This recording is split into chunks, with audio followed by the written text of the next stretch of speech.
in a game where defense was a choice.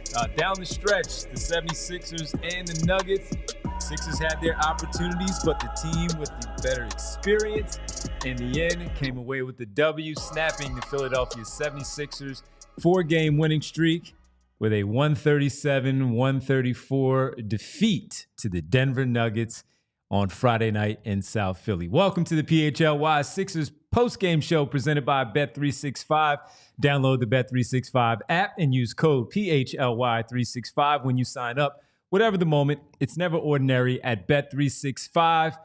Alongside Rich Hoffman, I'm Devon Givens. Bree is here with us as well. Glad to see all of you in the chat. Wish we were talking about a 5-game winning streak because that one seemed like it was headed that way. We'll get to all of that. Rich's takeaways at the top, player of the game a little bit later, and also Kyle Derrick from the arena. But first, we do have to start with the quick thoughts and then get to the observations. Unless you want to go right to the observations, Rich Hoffman, this one was, again, defense optional, similar to what it was in Denver, where defense was optional. But you got more from the 76ers than you did before, which made it a much more entertaining game than it was in that loss last week. And they really had a chance to win this one, man. But a few defensive breakdowns at the end. Michael Malone and his team did the right thing by trying to hunt the specific player in Tyrese Maxey, just as the Sixers did on the other end. Yep. They executed down the stretch where the Sixers, unfortunately, were 3 points less than what they needed to be to get this W. I think that one is pretty simple, Devon. I think it, on one hand, is a real bummer because they had a chance to win, right? They were winning the game late. I mean, the offense was just unbelievable for the entire game, especially after Jokic. He walks, he misses a couple bunnies towards the end. The Sixers had a late lead in that game. So it is a bummer because that would have been an amazing game to steal. And it was there for the taking. We can talk about that last possession. But they played great. The other team won a championship 18 months ago. They have everybody healthy. They have their MVP healthy and playing at a high level. And the Sixers are just much more shorthanded. It's amazing that they came off of 4 wins coming into this game. Did a great job, and they were super competitive. So I don't really have a ton to complain about. I mean, I can tell you why they lost. They lost because they couldn't get any stops, and that's okay. I mean, some of that is their defense wasn't great. It wasn't as good as it's been. But also Denver, Nikola Jokic generates easy shots better than anybody in the league. He had a size advantage. He had a talent advantage. I mean, what are you going to do? And I will say, Devon, down the stretch of that game, because Denver for 3 quarters was just laying the ball in the basket. Just easy dunk. You double Jokic, cut, dunk. Jamal Murray just gets free off the 2-man game. Easy layup for him. Michael Porter, ball fake and drive to the rim. Aaron Gordon, dunk. There was a lot of that throughout the game. The bummer of it is that in the fourth quarter, I thought the Sixers certainly tightened up their defense.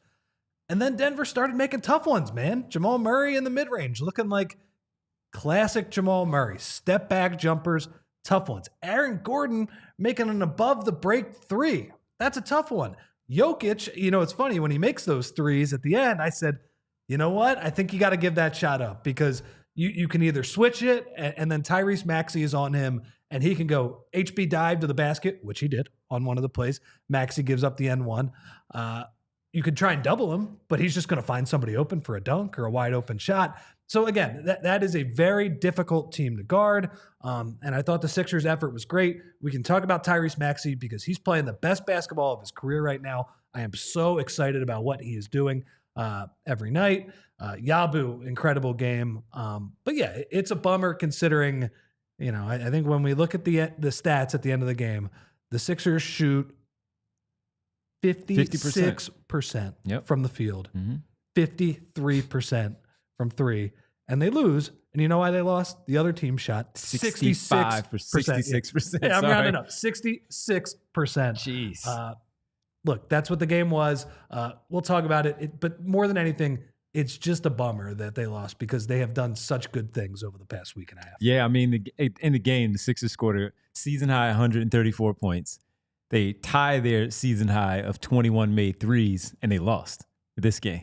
So, I mean, that tells the story because when you do that, and the other team, though, doesn't make as many threes but gets more twos and shoots 66%. Sorry, Rich, 66% from the 2 of 3, floor. man.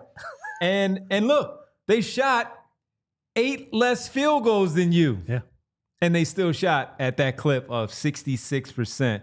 And you even pretty much, you matched them out. Look, they missed three free throws. It's tough because Maxey was one of them who did miss a free throw or two in there along the way. But he missed 2, actually. So that's tough. But, I mean, hey, they were there. They had the lead late in the game. Unfortunately, again, just came away with some difficult possessions where you had an opportunity, even with the last possession where they did get the bucket because Yabusele eventually tipped the ball in, or Kelly Oubre, whoever tipped it in, tipped the ball in to give them the points. I think it was Oubre. He was also looking for the foul, but he wasted like 4 or 5 seconds right there on that particular play where he had the matchup that he wanted, which was Jokic. So whether the play was for them to get the 3 or see what the matchup was, quick drive to the basket, get a fast 2, foul with maybe 7-6 seconds left on the game clock, you still have time. But when he decided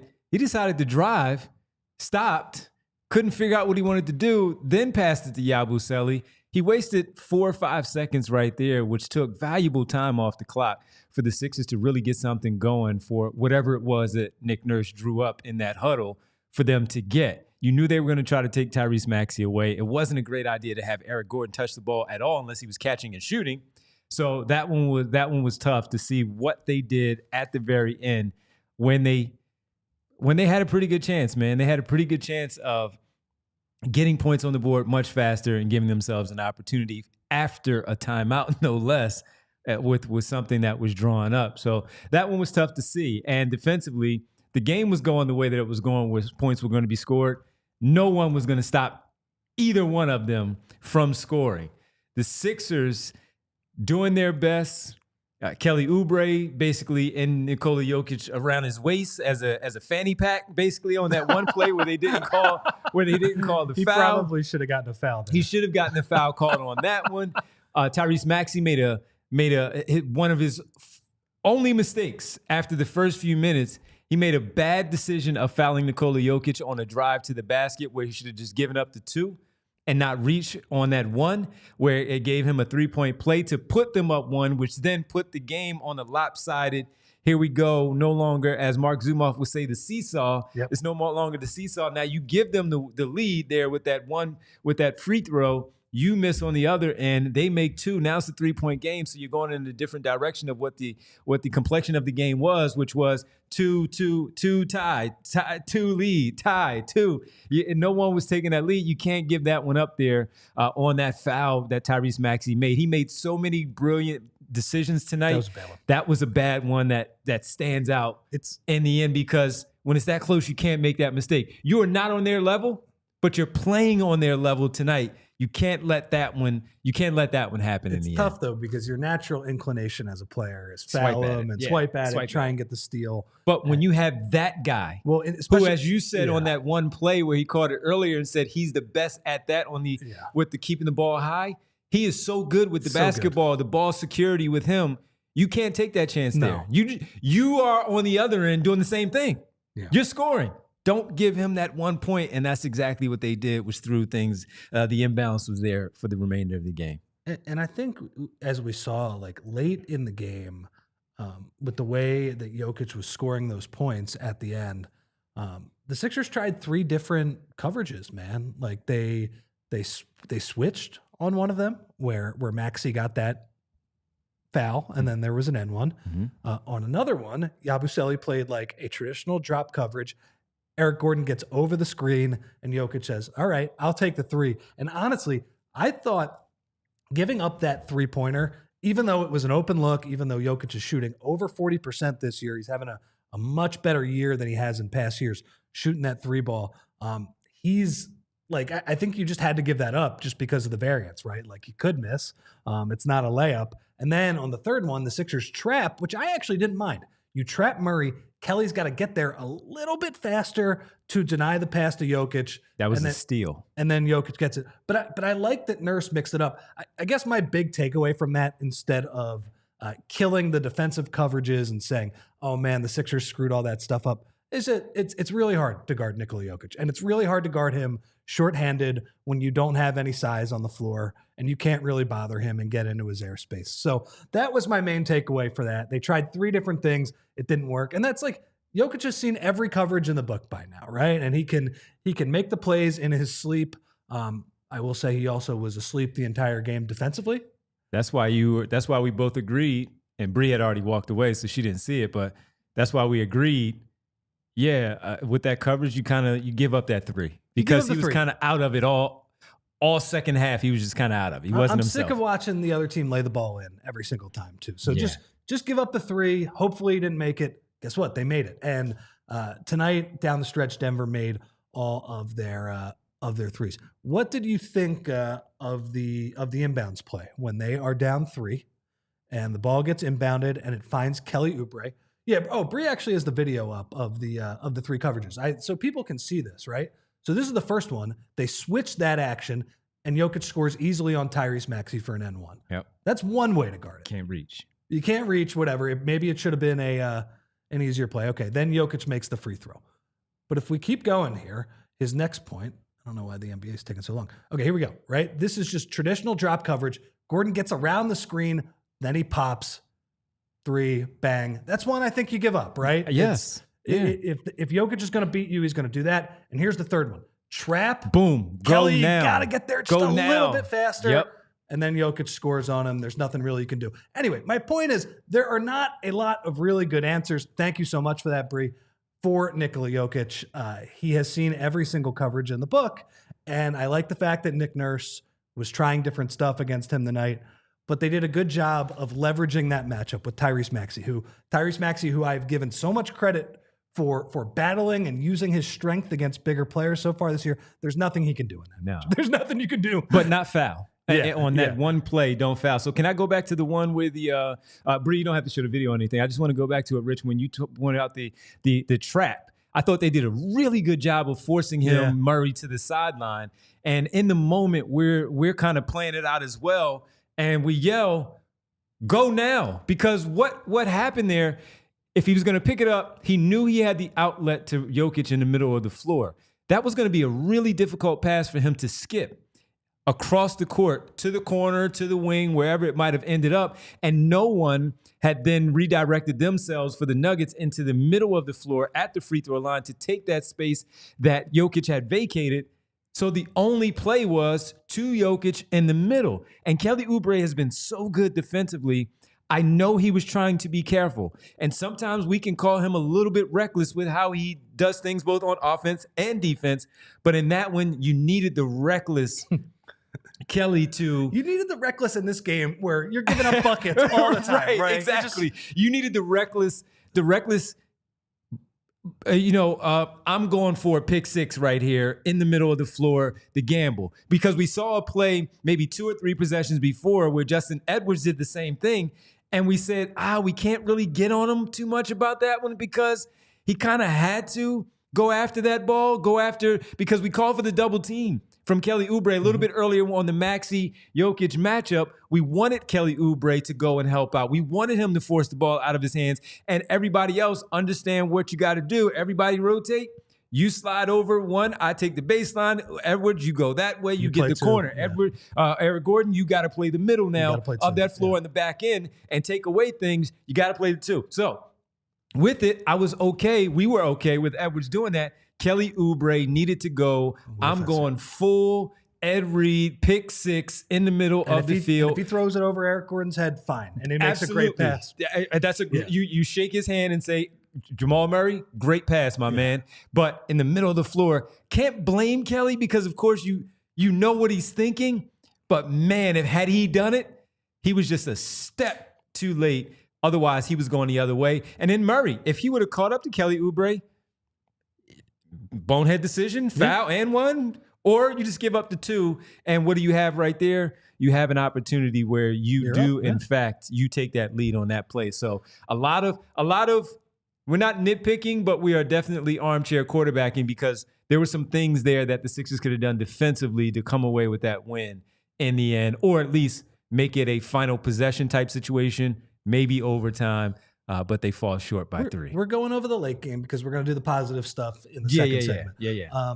So what did you think of the offensive possession down the 3? The inbound. Yeah, the inbounds. Down 3. I didn't love the fact that it got to Kelly, but once Kelly Oubre had Jokic on him, I was okay with it because I felt like we discussed the play during the timeout. Down 3, do you go for 2 or do you take the 3? I agree with you that you take the 3, but when you get the matchup that you do, I don't want Kelly Oubre shooting that 3 unless he's wide open. I don't want him dribbling to shoot it because that's what he's going to do instead of the catch and shoot, which I think he's a little bit better at.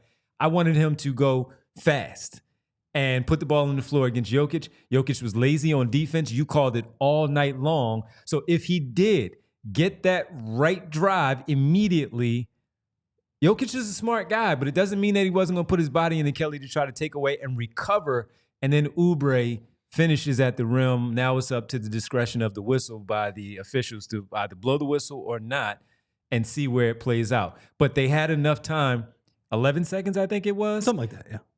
He could have gotten that at 7. Yeah. And made the basket to cut the lead to 1. Now you play the foul game. And what? You foul him, you have 5 seconds remaining and no timeouts. I think he should have went much faster instead of playing around in the middle of the floor like he did dribbling. They tried to get Maxey on a flare screen of some sort. I don't know what the exact design of the play was because it kind of got screwed up right away. I think the ball ends up in Yabu's hands, and then he throws it to Kelly.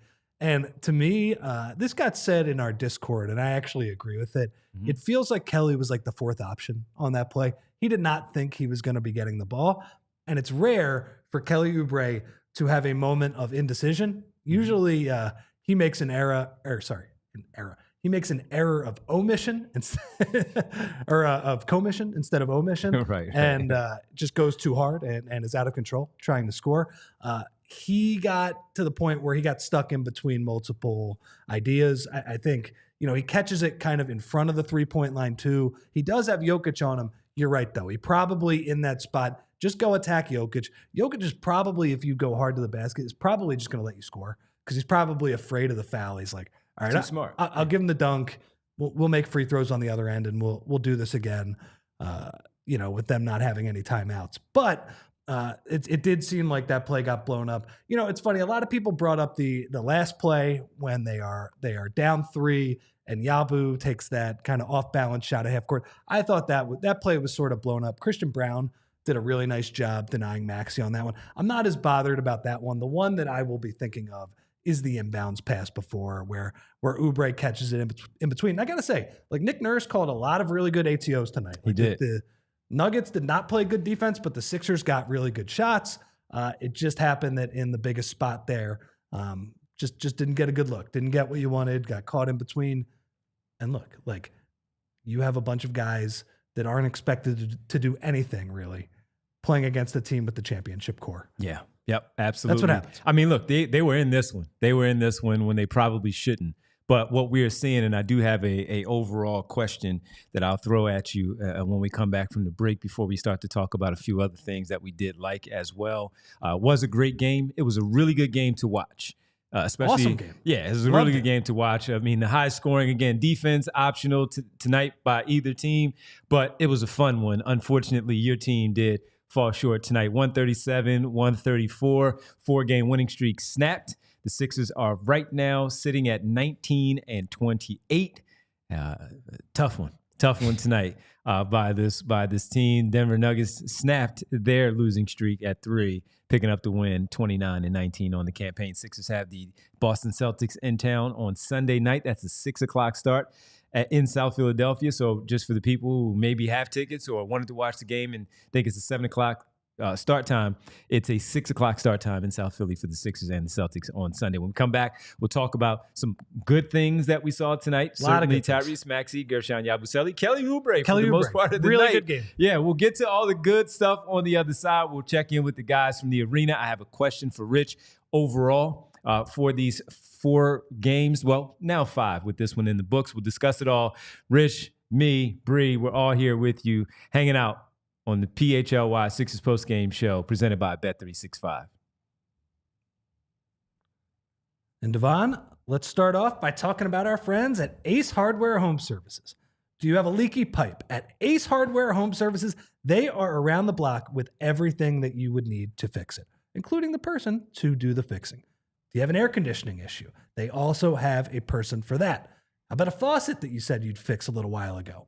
They have that person too, because now Ace is not just the helpful hardware folks, they're also the helpful home service and repair folks. From plumbing to heating and cooling, they've got the trusted pros to keep your home humming all year long.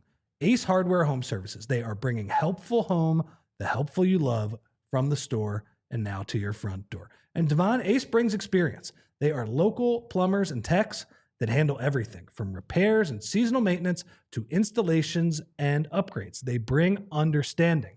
These guys have done this before. They listen to your goals, and the job is not completed until you are satisfied. And they bring helpful to your home, so you can spend more of your time on the projects that really matter. So go on and visit Ace Hardware Home Services online at www.acehardwarehomeservices.com to get you started on your next project. Our sponsor for our show in general, especially, of course, the pre and post, and our weekly show as well, is brought to you by Bet365. Bet365, once again.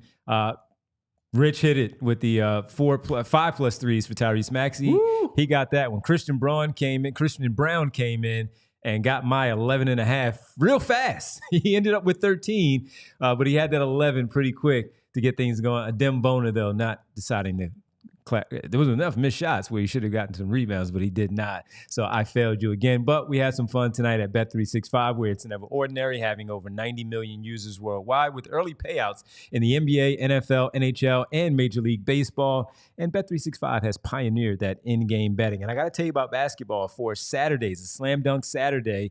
At the offer, place in qualifying parlay bets totaling $20 or more on Saturday NBA games and get up to $25 in bonus bets. Terms and conditions apply. All you have to do is download the app, use code PHLY365 when you sign up with Ever the Moment. It's never ordinary at Bet365. That is, once again, Slam Dunk Saturday. So make sure you get in there, double your winnings on parlays with a 100% parlay boost as well. And here's what you have on the breaking news side of things for Bet365. New customers get $150 in bonus bets when you bet $5, win or lose. Sign up, use the code PHLY365, deposit $10, and place a bet for $5 to get $150 in bonus bets if your bet wins or loses. Bonus bets can be used on spreads, totals, player props, futures, and more. Whatever the moment, it's never ordinary at Bet365. Must be 21 plus and physically located in Pennsylvania. If you or someone you know has a gambling problem and wants help, call 1-800-GAMBLER. Welcome back to the PHLY Sixers Postgame Show presented by Bet365. Before we get to your takeaways, Rich, overall, and show the graphic and all, can I ask you this? With these 5 games, including tonight, 4-game winning streak, losing this one by 3 against the Denver Nuggets, what are your main takeaways from this 5-game stretch, of course, after the 35-point loss that they had to this very Nuggets team last Tuesday? What are some of the main takeaways that maybe have you looking a little more positively at this basketball team as they forge ahead? 2 takeaways, Devon. First one is team-wide and Nick Nurse-centric, is that whatever he said after they got their butts kicked in Denver last time worked. They have responded. They have played together. They have played hard. They have stolen some games. They almost stole another one tonight. They are playing confident. They have a style of play, drive and kick. Like, you have a guy like Justin Edwards, who is a rookie, a guy who we thought would not even be sniffing the rotation at any point this season. And he's making plays, man. Like, he is under control late in the clock, driving and kicking to Maxey, and just like making the right plays. I think that is a perfect example. You have Kyle Lowry doing Kyle Lowry stuff tonight, right? You have guys that like have struggled all year who have made positive contributions over this week. So that's like the team-wide aspect. But the biggest takeaway is that this is the best basketball that Tyrese Maxey has played, I think, in his career. because the degree of difficulty is quite high. And when we were getting on him earlier this year, we mentioned that the degree of difficulty was high. We needed more from him. He wasn't performing to the level we were looking for. This is the level. Well, I think this is above the level too. Like I think there is a middle ground where we would not have been as harsh on him earlier in the year. What he has done, this is excellent, man. Yep. This is so good. And you know, he said this after the season last year, that when Joel went out and that period where they lost a bunch of games, he scored a bunch of points. He said that experience would be good for him in the long run. And I wasn't really feeling like the experience without Joel was good for him earlier this year. I thought he was developing some bad habits. I just thought, and again, not all of it was his fault. He's being asked to do something that he ideally would not be asked to do. But he's being asked to do that still because Joel and Paul are not available, and Caleb Martin's not available, and Drum's not available, and Jared's not available, and KJ's not available. Man, he's been great. He's been so awesome, just under control. Like even those two pick and pop threes to Eric Gordon. Just sees the defense come to him, finds EG, knows EG has been shooting it good this year, hits him for three. Some of these reject the screen and go left and get all the way to the bucket. Awesome moves. Some really patient shots against Christian Braun in the mid-range tonight, I thought, as well. He's bringing it every single night as the number one guy on the scouting report, and I've just been wildly impressed with him. This is an experience that makes me feel better about Tyrese Maxey. I think he is controlling the game. He is playing point guard, but he is also still being efficient and scoring. He really has not needed like insane three-point shooting to do this either too, like right around 40%, which is where he honestly should be. He is that good of a shooter.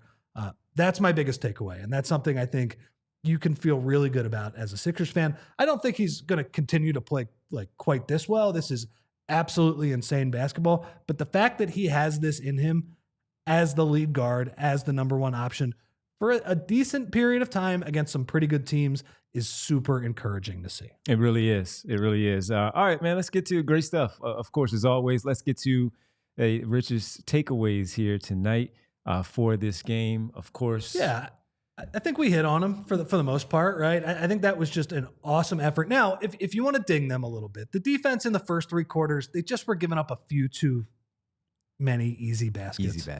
Yeah, they were blowing some switches, and you got to be on point against this team. The second point is the one I just made, is that Maxey has been absolutely fantastic.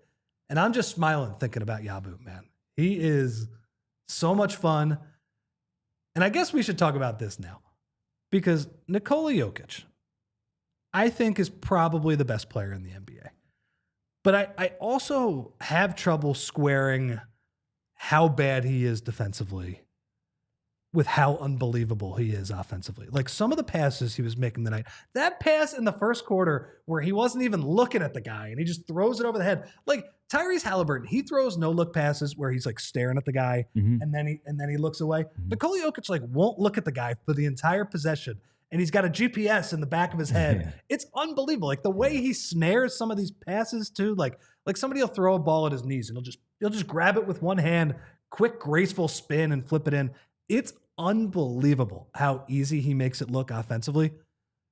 That said, unbelievable. His defensive effort tonight was a disgrace. It was almost like he was checked out defensively. Was a disgrace. Kelly Oubre, he scores 27 points. Not all of them were on Jokic, but a lot of them were Jokic's quote-unquote rim protection. Guerschon Yabusele, 28 points on 12 of 17. Again, not all of them on Jokic, but a lot of them were on Jokic. Just lazy closeouts, like not even trying to contest at the rim. And I'm not going to say Jokic was the only person who was responsible for Denver. Like their point of attack defense was bad. But man, it was wild. Like he was an A+ offensively, like A++. I cannot give him enough pluses because he was so good offensively. But I can't give him enough F- on defense. It's unbelievable.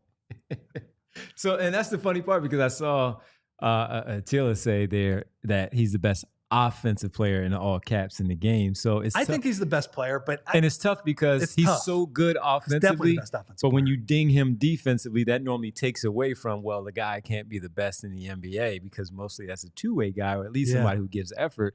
But he's so special offensively that, yeah, you can argue that he's the best player in the game because of how he impacts and dictates things in the game so well. I can't believe it. That was one of the most embarrassing games. And honestly, people who watch him consistently, you know, I think there are people in Denver over the past couple of years. He has the one cheat code where he gets like the high hedge and he's got really quick hands. That's the one thing. He caused a steal from Maxey through the turnover in the first few minutes where he does the high hedge. You try and throw the pocket pass. His hands are quick. Yeah. But if he is anywhere near the rim, it is a nightmare, man. It's a layup. Brutal. That's why Kelly Oubre should have just attacked him immediately. Well, yeah. And there were other guys too, like Julian Strother. By the way, 18. 8-man rotation again from Mike Malone. It worked. Mike Malone against worked. The Hospital Sixers. Oh, man. Is coaching that like it's a playoff game. And Russell Westbrook left the game with a hamstring, I think they said. He left the game with a hammy. And when he left, Julian Strother, who was already playing well, you keep him in the game. He's in the closing lineup. So what does Jokic do? He finds those guys, and he's cutting along the baseline. Timely cuts that we've seen playing at Gonzaga anyway. So it kind of fits into the NBA pro style of what the Nuggets do. And you have that guy making those passes. It was just he played a phenomenal game, Julian Strother, as well. He makes like the 3-and-D wing player, the athlete wing player, you know, like Peyton Watson, kind of like a better version of Ricky, basically. Yeah. Or More under Ricky. control. By the way, Ricky played nice little stretch at the end of the third. He's not taking Edwards' minutes, but he's saying, put me on the floor That's too. What I mean. All of these guys are playing pretty well, man. That's why I wanted to ask you about the 5-game stretch, because they're all doing good stuff. Yeah, exactly. There's really not one guy. I think Reggie Jackson struggled a little bit tonight, but he's been fine too. Like I don't think he's like a very good player at this point of his career. I don't think he really expects to play a lot of minutes at this point of his career. But he's given them competent minutes too. It's been really good. He had some really good defensive moments there down the stretch. I think partly because he's with them 2 years ago for like a year and a half. He won a championship with them. He knows some of their tendencies and what they like to do. And, you know, you just know. He did have a couple good he had a couple of Jamal Murray, and I think it was Christian Brown. Christian Brown might have been a rookie at that point, but you know some of their tendencies. You don't have to be super fast to beat them to the spot and cut off a driving lane just because you know what they like to do. And he even had one on Murray where Murray got him over with a nice jumper mid-range because Murray's a good offensive player. He's going to do that type of stuff, even against much better defenders, and those things work out. But they got contributions all around tonight, Nick Nurse did, and that's why I'm glad what you pointed out was I'm happy with him. Nurse has been doing a really good job this last week and a half of really coaching these guys. Him. So I know you went to the 3 takeaways, Bree. Can you throw it up there just quickly one more time? As Rich said, we got to everything with Maxey and Yabu, but just to highlight it that the awesome effort. Awesome effort from everybody. Kelly had 27, and you know what we did?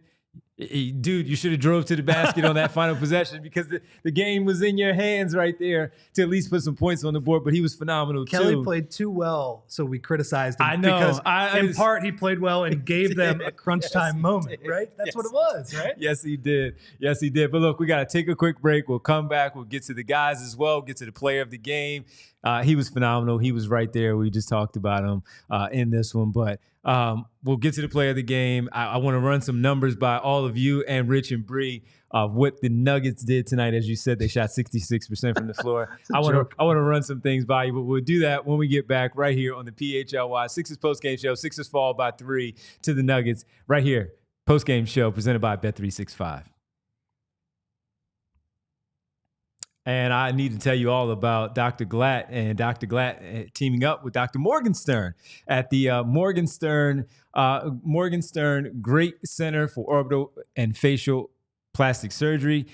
They were welcomed into the family with both Glatt and Dr. Morgenstern because of the great relationship that they had for so many years and the invaluable opportunity to leverage Dr. Glatt's high caliber brand equity and begin that new chapter in Morgenstern's highly respected legacy. And John Marks has been telling you about Dr. Glatt for so many years, and now he is continuing to do so here at the PHLY network, with them teaming up and John continuing to spearhead the marketing campaign and allowing us to talk about it as well. And here's what you get. You get, under the direction of Dr. Morgenstern, a highly respected plastic surgeon. Each member of this exceptionally trained team brings 30 plus years of industry experience. Hair restoration is all they do, right? Anyone can buy equipment and say, hey, I do hair restoration. But only Glatt Hair offers decades of proven results using an innovative approach and delivered by leaders in the industry. Topical oral medications, laser light therapies, non-invasive TED treatments. These are some of the things that you get that are included in Dr. Glatt, taking a look with Morgenstern at what needs to be done. Hair restoration surgery. Each patient receives a complimentary one-on-one consultation to pinpoint the best course of treatment. And Glatt Hair isn't just about restoration, it's about innovation. Their breakthrough treatments really do dramatically change lives. So change your hair, change your life. If you're looking to get bright and a little better, we're in February now, starting tomorrow, folks. March, April, May, June will be here before you know it. While bald is optional, you might want to improve. And if you do want to improve how you look, how you feel about yourself, Glatt Hair has the right treatment for you. Regain your confidence. Visit glatthairmctr.com to learn more, or call 610-980-4000 to get started. Mint Mobile 2025 is here, and Mint Mobile has a resolution for you. Skip the gym, skip the fad diets, skip the BS resolutions you'll forget about by next month. Instead, make a resolution to save some serious cash by making the switch to Mint Mobile. And right now, you can get half off their 3-month unlimited plan. It's time to leave your overpriced wireless plans, jaw-dropping monthly bills, expected overages, and all of their other outdated BS in 2024. Mint Mobile is dropping huge savings for the new year by offering any 3-month plan for only $15 a month, even their unlimited plan, and all plans come with a high-speed data and unlimited talk and text delivered on the nation's largest 5G network. You can even bring your own current phone and your number over to Mint Mobile. To get this new customer offer and your new 3-month premium wireless plan for just $15 a month, go to mintmobile.com/Sixers. That's mintmobile.com/Sixers. Cut your wireless bill to $15 a month at mintmobile.com/Sixers. $45 upfront payment required. New customers on their first 3-month plan only, and speed slower above 40 gigabytes on their unlimited plan. Additional taxes, fees, and restrictions apply. See Mint Mobile for details. Welcome back to the PHLY Sixers postgame show, presented by Bet365. Before we get to our player of the game, I wanted to run some numbers by Rich, Bree, and all of you with the Nuggets offensive performance tonight. Sixers, again, you were fantastic too, but 66% is crazy. All right, so here's the first quarter numbers. 63.6%, and in the paint, as you pointed out, 20-10 in favor of Denver. Let's go to the second quarter. 70%. Just laying the ball in. Yeah. Is this going to keep going up? 70% points in the paint, 18-14. Okay. All right. Sixers got 14, but they still got 18 on the other side. Third quarter, 62% points in the paint, 20-12. So 20, 18, 12 right now in the paint for the Nuggets. And in the fourth quarter, as we round things out, while the Sixers tied them in points, 34-34, the Nuggets shot 68% and points in the paint. They finally lost 16-14 in favor of Philadelphia. That's what I mean. The Sixers made them make some tougher shots in that period. I mean, still 14 points in the paint. That's a lot for a quarter, but my goodness. I mean, by the way, the Sixers shot 65% in the fourth quarter, 13 for 20, made all 4 of their free throws, and were 4 for 7 from beyond. The Nuggets made 1 more 3 than the Sixers tonight in the fourth quarter. They were awesome. I mean, Maxey was getting to the cup on everybody. That was the difference right there. That extra 3, that was the difference, because they both made 13 field goals in the fourth quarter. The Sixers were a +1 and made free throws. The only difference is that the Sixers were a -1 and made threes in the fourth quarter. They lose by 3 tonight. That's how close this game was, Rich. I mean, it was, as my friends would call it, a goal fest, man. I mean, people were just going up and down the court and just scoring at will. You know what actually ended up being a pretty big play? And again, I'm not blaming Tyrese, but that 8-second violation at the end of the first half where he was not being pressured. Dude. The Nuggets got a bucket. Yes. After that. Yeah. Dude. But of course, right? And he was at 15. So look, can we just break it down for the people who don't really pay attention to it? The 8-second count, you know that's the rule. But in the NBA, they do allow you that kind of like that 10th of a second to get over the half-court line. But it was so obvious that, yeah, dude, you're at 15. And while you're trying to hold the ball for the final shot of the quarter, why not get over at 17? They're not running up and pressing you. They're not doing. That's why you're walking the ball that way. Why not just get the ball over at 17 where you don't even have to question the officials and run to them and saying, what are you doing? No, what are you doing? Rich, you can't do that. He just had a brain fart there, yeah. And unfortunately, those 2 points would have come in handy down the stretch. Big time. In large part because he scored 1,000,000 points to keep matching Denver and Jokic and all of those things. But yeah, man, it was just one of those games. Here's a question for you. That was just unbelievable. Here's a question for you, considering how well Yabusele has played, particularly offensively. Mm-hmm. Attila, actually, he submitted this question in the chat. Would you be in favor of trading Drummond and just playing Yabusele at the backup 5 now? Yes. Yeah. Yeah, I think we're way beyond that now. Number one, he's available. He's missed a couple of games, but at that point, he was one of the only Sixers to play in every game. I think he missed 3 games during that stretch, and he came back and he played and scored 22 against the Nuggets in that game that they lost out in Denver. I don't think that's even an option now. If you move Drummond, and look, Drummond might go on to do whatever he does elsewhere and play well. He didn't here. And I think the Sixers saw enough where they can feel comfortable with Yabusele, which you do give up in height. I understand that, but you also get a lot of effort out that guy, and you get a lot of offensive opportunity with him on the other end. You pull the defender who's defending him, most likely a center, and potentially a shot blocker away from the basket. So I think what he has done is more valuable than what you would probably get going forward from Andre Drummond. Andre Drummond has had a great career. I championed the signing when they gave him the money in the offseason. I was wrong. Unfortunately, he has not been that player that they thought, probably he thought, and we thought at that time. And yes, Yabusele should have the primary backup minutes. And then even Bona getting the little crumbs that are left over, you can see where he's still figuring it out. He had a really good stretch of like 3-4 games. Tonight, he was probably a little overmatched. There was a game the other day where he kept getting in foul trouble. They still won the game, so they were fine. But I think we have long been past that where the answer is yes, you can move on from Andre Drummond and give those minutes to Yabusele. Could not agree with you more. And while you were saying that, I looked up the numbers. So Tyrese Maxey and Andre Drummond on the court together, Sixers are getting outscored by 15 points per 100 possessions.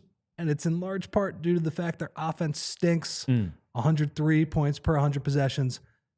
So when it's Yabusele, and the way I filtered it was Maxey and Yabusele on the floor, Drummond not on the floor. So Yabu is playing the center. Sixers are +3 per 100 possessions. So again, they're not like a great team, but as far as a backup is concerned, like that's good. Like you're already treading water. The offense is excellent. They're winning with offense. And the other thing too, Devon, I would say too, even past the fact that the team is playing better, Tyrese Maxey is just playing so much better with the Yabusele at center. And considering that developing him and him leveling up is one of the most important things that this team can do, especially while Joel Embiid and Paul George are out, I think it's a no-brainer. Yeah, I agree with you, man. And look, we'll see what happens. The trade deadline is 6 days away now, and there are a lot of questions. I mean, I've been seeing one Davon ask in there. Let's see if, not ask, but they were talking about some trade things in there. Let's see if Houston wants to give us Jabari that Kyle was talking about, or Cam Whitmore too, because Easton and Thompson have taken over. They're not being moved, and that's clear for how they impact things defensively at the time off the bench. But now with Thompson in the starting lineup and playing the way that he is, he's never going back to the bench anymore. But Easton is so good defensively that you also want to keep that there, because even as much as I can't stand Dillon Brooks, when you have those three guys out there together, that's a lethal triple threat of defensive players on the wing, and can also hold their own in close because of their ability to defend, recover, and their leaping ability, getting block shots. And just Dillon Brooks is really good with timely things with his hands. What he lacks in some of the other things, as much as I, again, can't stand him, he's one of those guys that is, the reputation is real with his defense. So, yeah, it's going to be fun to see. And I am very curious to see how things go, starting with the Jimmy Butler piece, Zach LaVine, all these names that we see. But some of these smaller names that are going to be important for other teams, like the Sixers. I mean, Cam Whitmore, I mean, I've always been a fan, and he was one that I thought preseason would get an opportunity, but it's not working out there. If they look to move him, the Sixers still could use offense.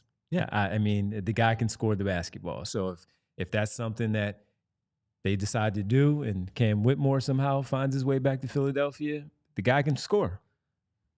Here's a question I'm wondering about, considering how well Yabusele and Eric Gordon are playing. Mm-hmm. Is their trade value increasing? Not to say that the Sixers are going to move them. It makes you think about it? Well, yeah, like, does it increase to the point where maybe a team is willing to give up, like, a first-round pick for Yabusele? I don't know. Now, maybe it's a bad one. No. It's a real thing, because they've been that good. Maybe it's a bad first-round pick. It's not like, anything unprotected. But it's just so funny that these guys are helping them get back to, like, competitive, fun basketball where, the two of us are watching and we're really enjoying it. And, like, I don't really want to trade them that much. I would love to see them re-sign Yabu if they can. But, man, Yabu's playing great right now. He's playing great. And I wonder if other teams... Sometimes they will overpay. Yeah, I wonder if other teams are like, man, he scored 28 points last night. He was awesome. He's on the boards. Look at what he can do with this unit that we have here. Right, yeah. I mean, his shooting has just been so consistent all year. Yeah. It's been... that was my biggest question mark for him coming into the year, and he is, and I love that, unbelievably comfortable. Doris Burke and they were talking about it a lot. They weren't afraid to talk about it, where they brought up, this guy's going to get some money this summer. Yeah. That's how good he's been, where a lot of times they try to stay away from the contractual things with money. They'll talk about years and all that, but they don't get into the money piece of it. And they brought it up multiple times of not how much money he's going to make, but the fact that he's going to get paid. Yeah. And look, I don't know what the Yabu calculus is. Neither do I. I don't know what he's going to get next year in free agency. I understand the idea that only DeAnthony Melton got the full mid-level, and there's a certain bar that most mid-level free agents don't get, and I don't think he's above that. But he's playing awesome, is my point. Vince said he thinks you can get it first for Yabu. Maybe, Vince. We'll see. And we'll see what the Sixers do with him. But anyway, we can get into that. And we will. At the trade deadline show later this week. Not to mention, Rich and I will be together on Tuesday and Wednesday. And if things start to trickle out there, we are going to have to discuss it even ahead of the trade deadline show that we'll have for you on Thursday. Yeah. So he's playing awesome, though. And Philly 007 says the Cam Whitmore thing, what would it cost? I don't know. We're just, because the name was brought up, I haven't given any thought to it. So I'm just simply talking about the player. I can't speak for Rich. I'm just simply talking about the player of what they could still use on this team offensively and scoring. It's a player that I do like. He has a skill set that I like. I don't know what it would cost, what it would take, because we saw where there was, like 10 games ago where he was pouting and things. They're winning. He's walking off the floor after hitting big shots and they win, and he's like not engaged, and he had some weird comments post-game. Clearly, everybody knows that he is not happy with his situation. He did have some weird comments in the postgame. Yeah, so I don't know how that impacts Philly 007, so I don't know yet, but we'll talk about all that stuff if and when it does happen, but I appreciate the question. And Jess said she doesn't want to trade Yabu. Jess, I don't want to trade Yabu either. I don't want to trade him, but it's just, can you re-sign him next year? Yeah.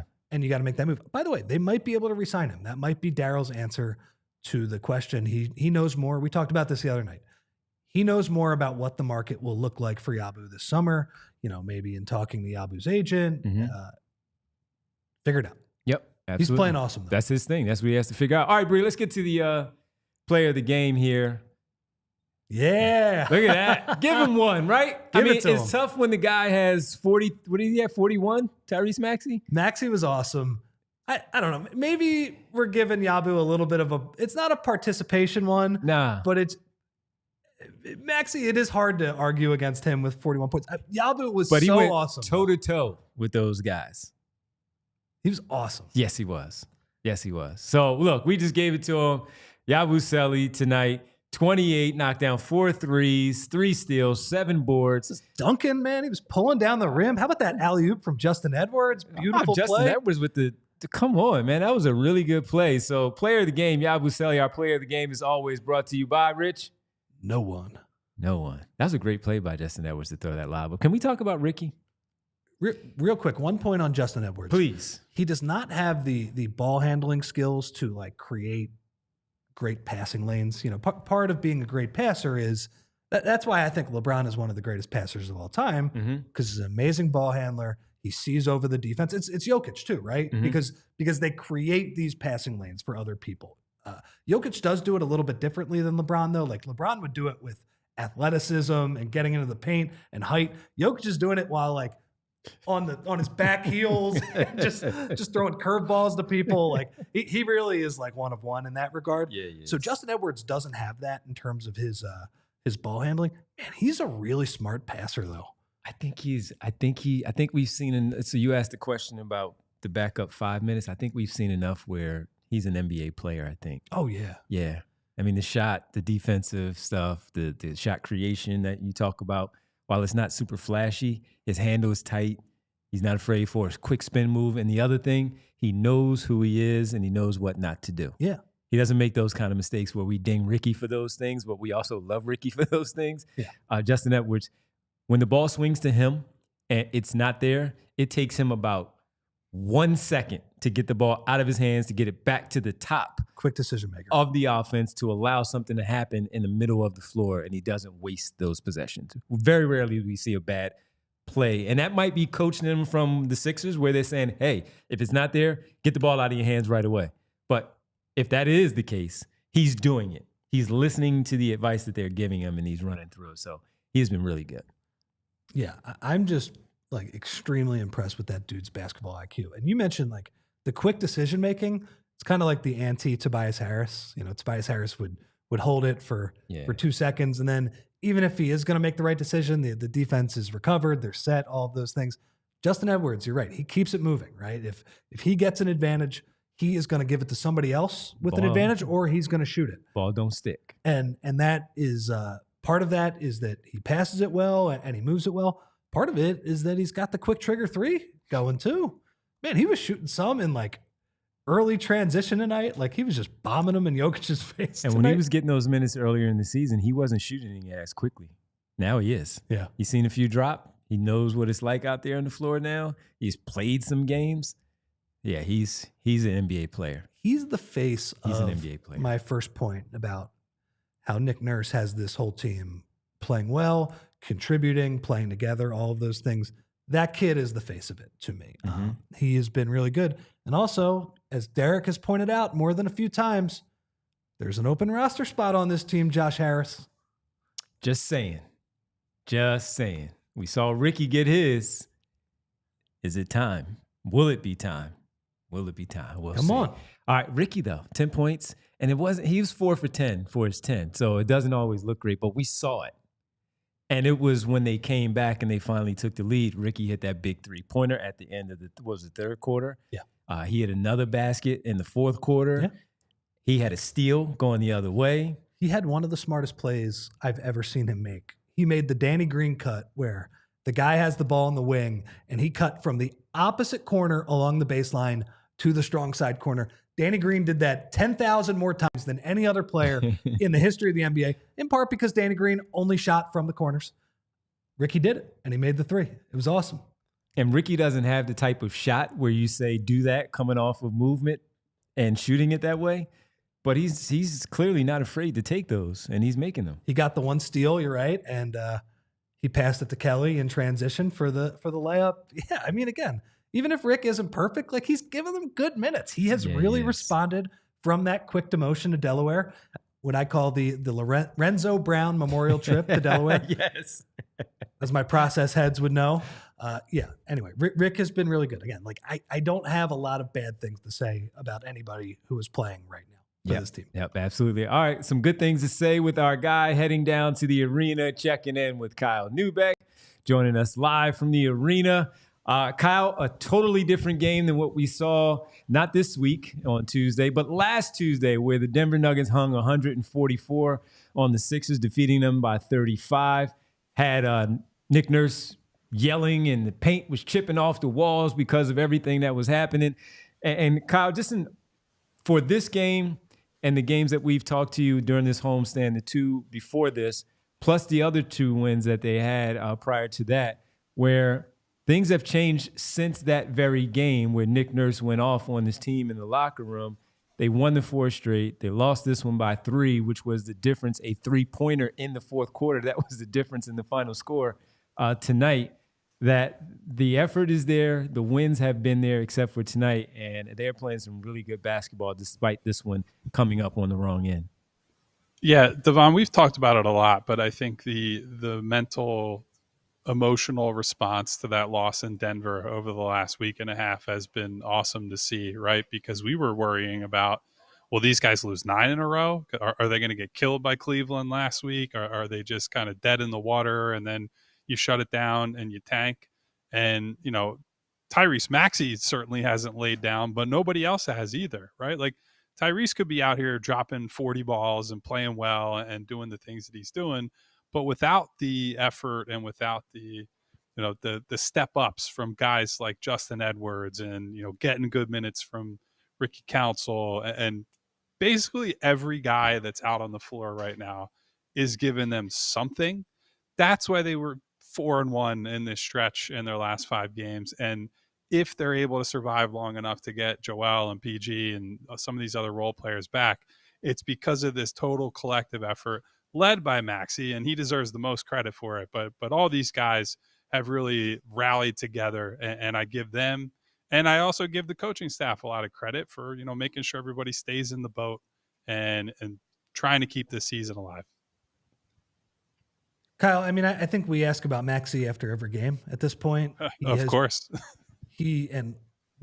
Let's be real. I mean, we've asked about him after every game all year, even when he was playing bad. Yeah. But we're asking because he's playing good consistently now. Another night where he was just awesome, had the 3-ball going, had some amazing drives. We didn't even talk about that one on Julian Strawther when he went left and spun on him. Oof, man, he made him look bad on that one. Anyway, he seems like he's playing with a ton of confidence right now. Obviously, Denver, that is not a very good defensive team, but that's what a great player does against a bad defensive team. He had his way and was excellent all night. And I'll bring up another play that I loved, Rich. So you mentioned the 3-ball was going, right? And that's when he becomes just impossible to stop, because teams sit on the step back and the 3. And then if he gets a step on you, his downhill speed is just ridiculous. Like, you're not going to beat him in a foot race. But after he went, 5 for 9, 6 for 10, whatever it was at this point of the game from 3, there was a play where he was gesturing to Yabusele, like, hey, come up and set a screen.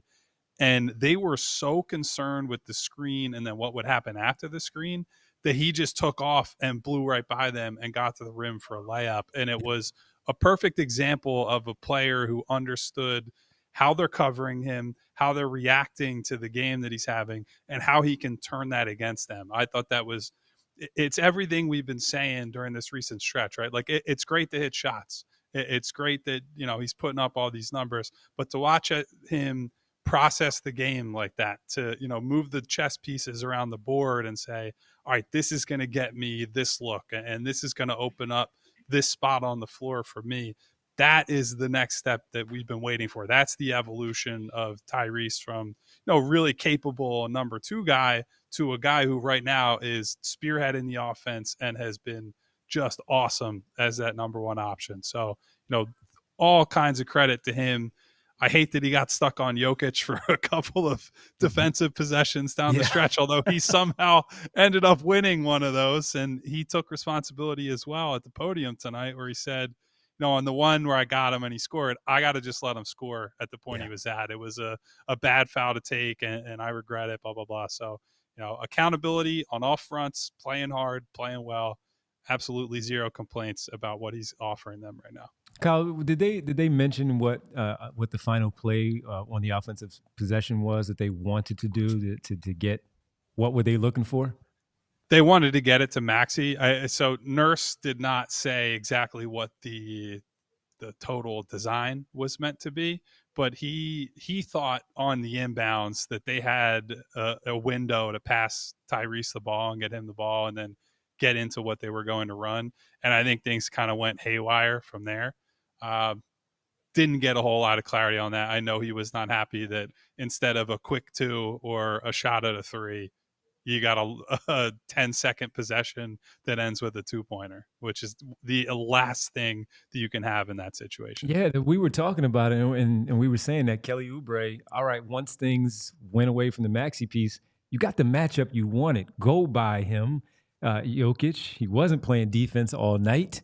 And get the quick 2. And at worst, you're left with, 6-7 seconds? I'm so glad you mentioned Jokic's defense, by the way. That was an absolutely disgusting defensive performance. And when we listen, Joel's out of so this is not a Joel versus Jokic thing this year. No. We can just look at the MVP race for what it is.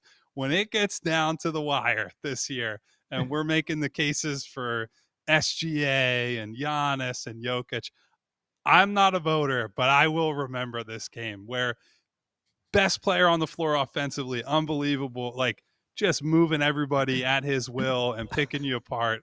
And then just the biggest slob I've ever seen on the defensive end. Like the one blow by Yabu had on, he's in the corner and he just attacked the closeout.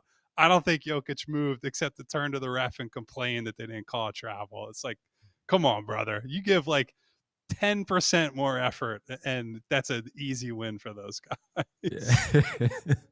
I guess that's the last point for me, Kyle, because it goes hand in hand with Jokic's terrible defense.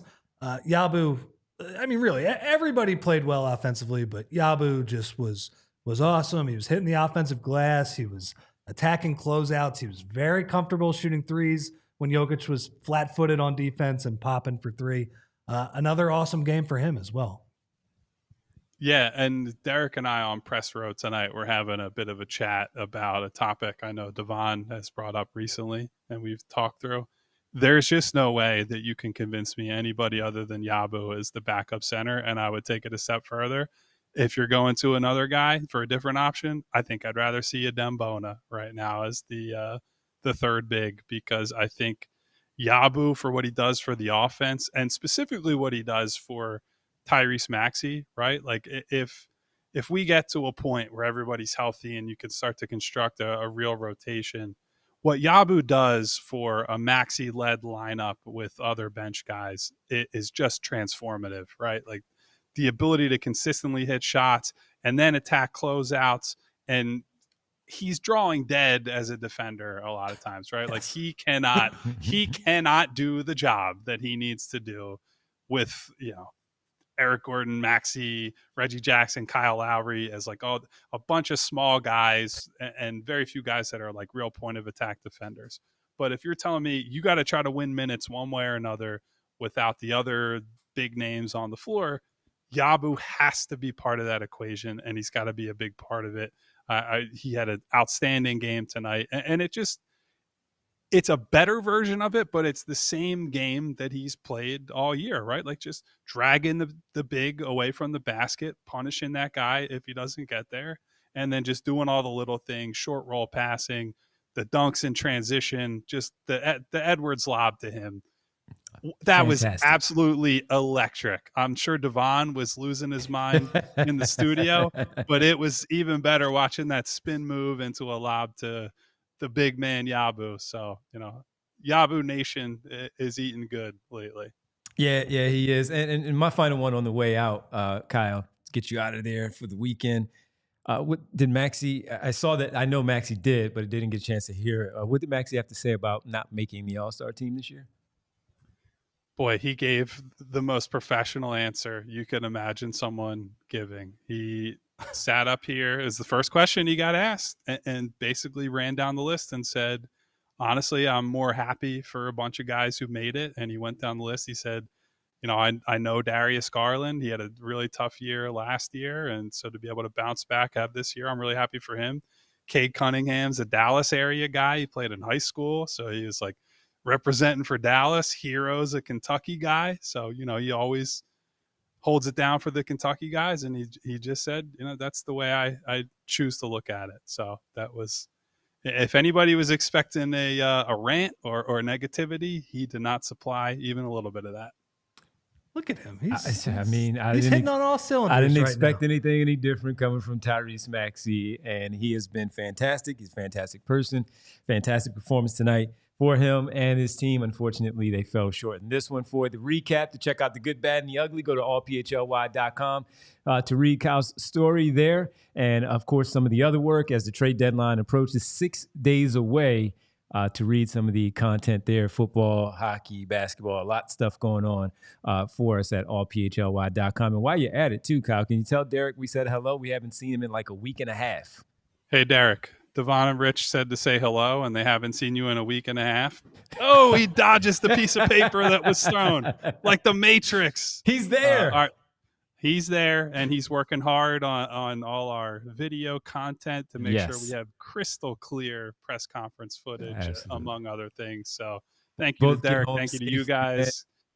Drive safe, still raining out there, so get home safely. Enjoy your weekend. We'll talk to you on Sunday for the Sixers and the Celtics, Kyle. Good game. Oh, and by the way, I'm sure you guys probably mentioned this at some point, but just wanted to I'm sure this comes from Derek, to send my love out to the people in the Northeast, obviously the people in the plane, but also everyone that's being impacted by the crash tonight. It's just absolutely devastating to see that. Stay away from the videos and whatnot, everybody, and just a reminder of, what the important things are and to make sure we all take care of each other in Philadelphia and everywhere else for that matter. So I wanted to make sure I remembered to say something about that. So well said. Sorry to end on that note, fellas, but I will see you guys later. See you on Sunday, man. Please. Thank you. Kyle Neubeck joining us, Derek Bodner there as well. And we did not say anything in the pregame show. That was by choice. We were going to say all three on of the us. way out. Yeah, we said we were going to say something on the way out to make sure that we didn't jump ahead and be responsible about things. But since Kyle mentioned it, yes, we have seen the news. We have seen a number of videos, some unbelievable videos, as Kyle said, to stay away from quite a few, if not all of them. And it's just an awful scene to see the things that are happening, to hear a lot of the information coming out of the Northeast. It's tough. It is very tough. So thoughts and prayers to all of the people that are impacted by it. And we see so many things going on in the surrounding area as it happens. So everybody be careful up in that area. Yep. And stay safe. And thoughts, prayers, condolences, of course, just a tragic thing to happen in our city. Well said. Okay. Well, I mean, that's pretty much. We're about done here. Yeah, that's pretty much it. We might as well end it we on got, that. We got one super chat from Davon saying, just talking about the roster in general, right, with the super chat. So it says, KJ Caleb for Cam and Jabari, or Caleb and Andre Drummond for Santi and LaRavia from the Memphis Grizzlies. So, it's like what we're talking about.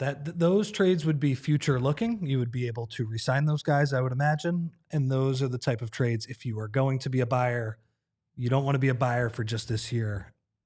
And this is all hypothetical, of course. Is there anyone that you like better of the two scenarios there?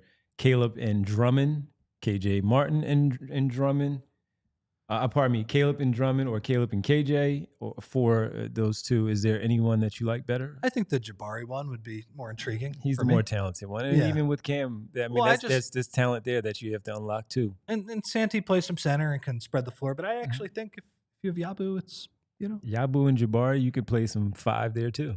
Well, Jabari is a sneaky good defender. Yes. So, despite not being a crazy good athlete, he's a really smart, good defender. And, he's a part of what they've been doing down in Houston. I don't know that it happens now at the trade deadline. It's something that may happen in the summer for Jabari Smith, but maybe it's something that at this point, for whatever reason, it has not really unlocked to his full potential yet. And he's still very young. He's only in year 3. I mean, Paolo Banchero is Paolo Banchero. He went number 1 for a reason while that discussion happened. Orlando chose right. But Jabari Smith is a really good young player. Maybe he needs to go somewhere else. Yeah. Maybe. So not saying that it's here, but the guy's talented, man. And if the Sixers found their way to get their hands on him, Kyle was right. Davon is correct. And you're talking about a young player on his rookie deal. You don't have to pay him yet. And then you get Cam in that, potentially. Again, it's all hypothetical, but yeah, Jabari is the one. Mm-hmm. All right, let's get to the roll call to close things out for everybody here. We appreciate everybody joining us. Davon, a.k.a. Schoolboy Beats, starting us off with a super chat. We appreciate it. Thank you so much, Davon, here on the roll call. Attila, the hungry. I am hungry tonight. Me too. Yeah, so going home to eat, Attila, right on that. When I saw a lot of discourse, Neil and the gang in there talking about Tyrese Maxey better than Anthony Edwards. What side are you on? That's a very common argument in the chat. That is a very common one. Eileen Edwards over Maxey. Oh, sure. It's not a knock on Maxey at all. But Tyrese is playing awesome right now. Like Tyrese, if he can keep this up, it will certainly change how I feel about him. Like, this is leveling up. He's got to keep doing it for a longer time, but he's been awesome. But yeah, Neil was talking about that. Some arguments about Jokic's defense. Neil, I think you are wrong about that. I think Jokic was a disgrace on the defensive end tonight, and a lot of the time. Yeah. Good stuff, though. Always good discourse. Always good conversation. Doug Craig, what up, Doug? Aaron, hey, Ron, what up, Aaron?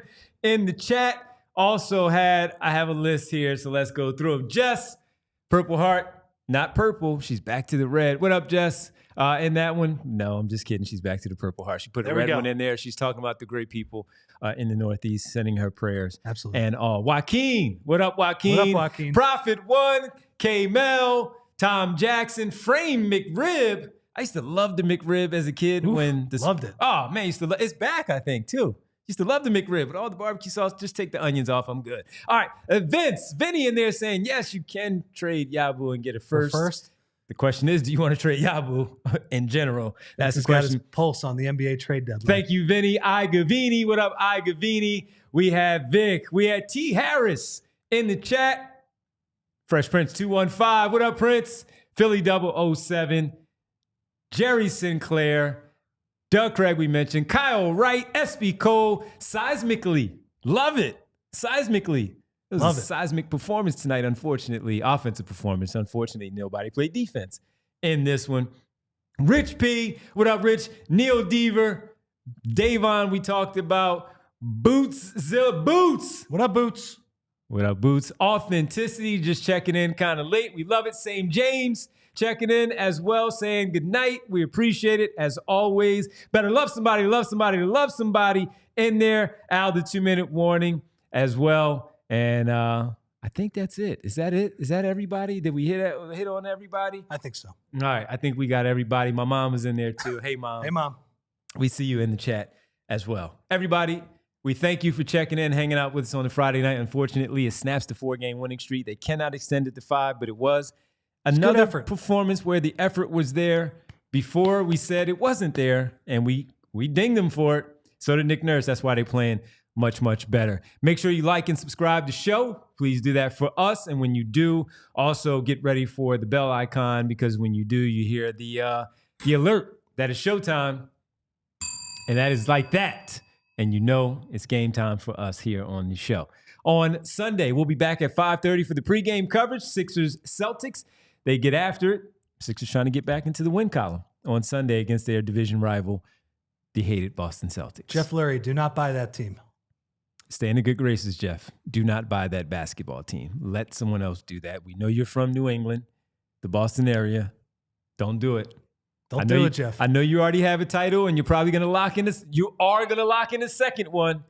That gives you a little bit, but you don't want to be in that territory. You love football, Jeff. A football owner has much more to do. There are way more transactions. You have much more of an influence on the team. I'm telling you. Don't do it, Jeff. Don't do it. Go buy the New Orleans Pelicans. Go buy anything else. Go buy the Pelicans. Anything else. You're all good. Go buy the Pelicans. Everybody have a great rest of your night. We'll be back on Sunday at 5:30. No football, so you hang with us. Hang with us. You hang with us. We're not competing with anything. Nope. Even if the Pro Bowl is on, you don't care like we don't care. We don't care. Just jump on in. Production excellence, as always, from Bree. Everybody, for Rich, Kyle, Derek, Bree, I'm Devon. We'll see you on Sunday. Enjoy the rest of your Friday. Enjoy your Saturday. Thoughts and prayers to the people in the Northeast for this tragedy that happened once again. We'll talk to you on Sunday at 5:30. Good night. We all silly like the mayor.